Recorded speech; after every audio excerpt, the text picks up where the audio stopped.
गणराज्य बनाने के लिए तथा उसके समस्त नागरिकों को सामाजिक, आर्थिक और राजनीतिक न्याय, विचार, अभिव्यक्ति, विश्वास, धर्म और उपासना की स्वतंत्रता, प्रतिष्ठा और अवसर की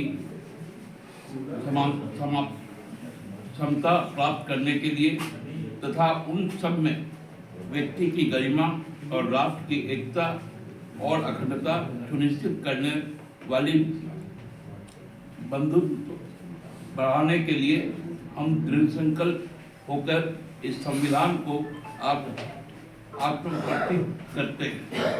26 नवंबर 1950 का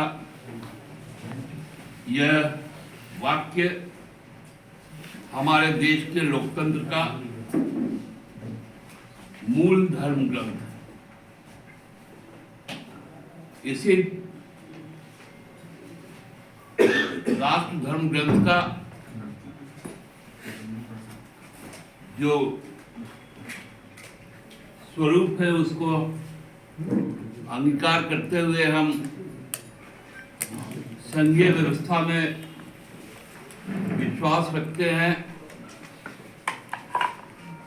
कोऑपरेटिव फेडरलिज्म जिसे हम कहते हैं, जिसमें राज्यों की अपनी पहचान और उसके अधिकार है, केंद्र सरकार के अधिकार है, राज्य सरकार के अधिकार है और एक तीसरा अधिकार जो दोनों को अधिकृत करता है। संघीय व्यवस्था में और इस संवैधानिक जो स्वरूप है उसको कई संस्थानों के द्वारा संस्थानों को काम करने का दिशा निर्देश दिया, जिसमें भारतीय संसद सबसे प्रधान संस्था, साथ साथ हमारी न्याय पालिका की व्यवस्थाएं जो निचले पायदान से शुरू होकर सर्वोच्च पायदान तक जाती है। हमारा लोकतंत्र को जीवित रखने के लिए निर्वाचन आयोग, महालेखाकार, ये बहुत सारी संस्थाएं हैं जो संविधान के तहत उनका गठन किया गया। हमारे राज्य को भी, देश के जितने भी राज्य हैं, केंद्र शासित प्रदेश है, उसमें भी शेड्यूल के तहत शासन व्यवस्था को कायम किया गया है। 2015 नवंबर को जब हम राज्य अलग हुए तब हम 5वीं अनुसूची के राज्य के तौर पर हम अनुसूचित हुए थे। हमारे 13 जिलों में पूरी तरह से शेड्यूल 5 लागू है और 11 जिलों के भी 2 जिलों में आंशिक तौर पर फिर शेड्यूल लागू है, जिसमें एक गोड्डा है और एक पलामू।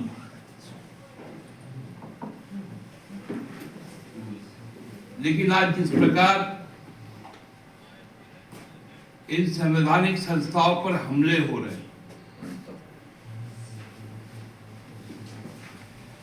कल जब संसद शुरू हुआ तो पक्ष और प्रतिपक्ष दोनों की जो अधिकार है, जो कर्तव्य है, जो दिशा निर्देश, उसके तहत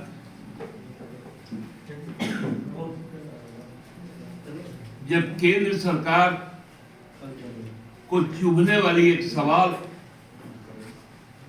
पर जब बातें शुरू हुई तो केंद्र सरकार द्वारा उस पर अपने संख्या बल के आधार पर रोक लगा दी, लागू करने की तैयारी और मनु संहिता के खिलाफ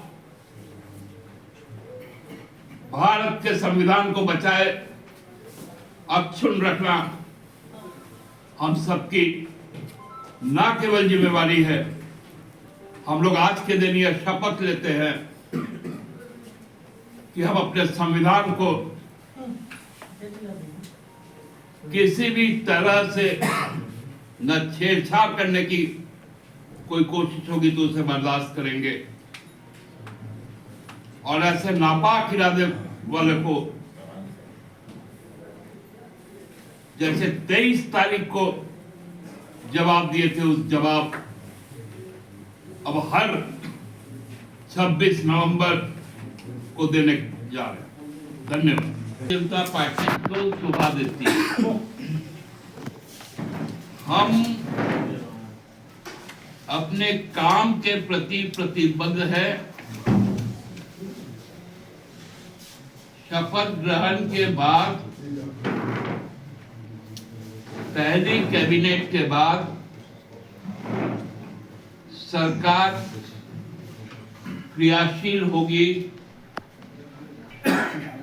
अनवरत अपने कार्यकाल के समाप्ति तक जनता के प्रति समर्पित रहेगी।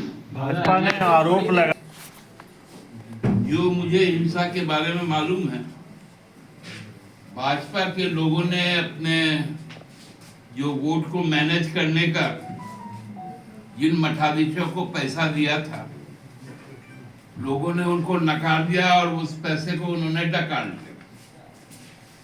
तो ये भाजपा के लोग आपस में लड़ाई भिड़ाई कर रहे हैं। अब पैसा कोई खा गया, दूसरा का नाम ले लिया, तो उसको कुटाई नहीं करेगा तो क्या करेगा? भाजपा को अपना देखना चाहिए। आरोप जेएमएम पे और कांग्रेस पर लगाया। अब आरोप किस पे लगाएगा? मैं तो स्पेसिफिक आरोप लगा दूंगा कि किस प्रत्याशी का पैसा किसने खाया, और उसको प्रत्याशी भी खोज रहा है और जनता भी खोज रहा है। रविंदर सुनिए ना, ये लोग बंगाली लोग सीधा क्या डरता है। मैंने उधर से हुआ तो बांग्लादेशी, बांग्ला भाषी हुआ तो बांग्लादेशी, अभी बोलता बंगाली बोलना चाहिए। तो बड़ा खौफ है का मेरा उन लोग को ऊपर ना। प्रधानमंत्री के मित्र के अनैतिक कार्य के कारण उसका जिक्र होना था, और प्रधानमंत्री ने जिन शब्दों का प्रयोग किया कि जनता द्वारा नकारे गए,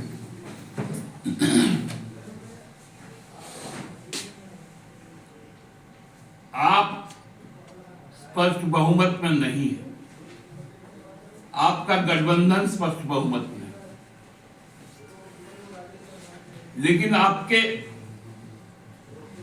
बहुमत के खिलाफ भी एक मत है, जो वो लोग सभी नकारे हुए लोग नहीं हैं, स्वीकारे हुए लोग हैं। आप जिस तरह वाराणसी लोकसभा क्षेत्र का प्रतिनिधित्व करते हैं, वहां के प्रबुद्ध मतदाताओं के लिए स्वीकार्य है,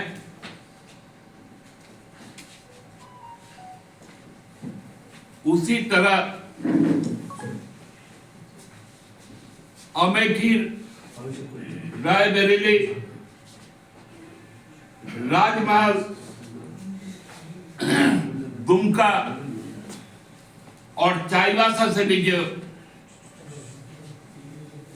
प्रबुद्ध मतदाताओं के स्वीकारे जो जनप्रतिनिधि है, वो नकारे नहीं है। हमारा संविधान घमंड को स्थान नहीं देता है। हम आज 75 वर्ष के संविधान को लेकर खड़े हैं। संविधान में समय अनुसार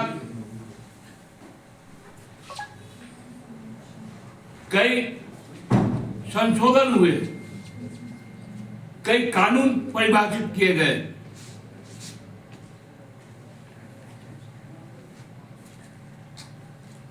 पारित किए गए नए कानूनों में भी संशोधन हुए और ये संसद ने किया, राज्य के विधानमंडल द्वारा किए गए।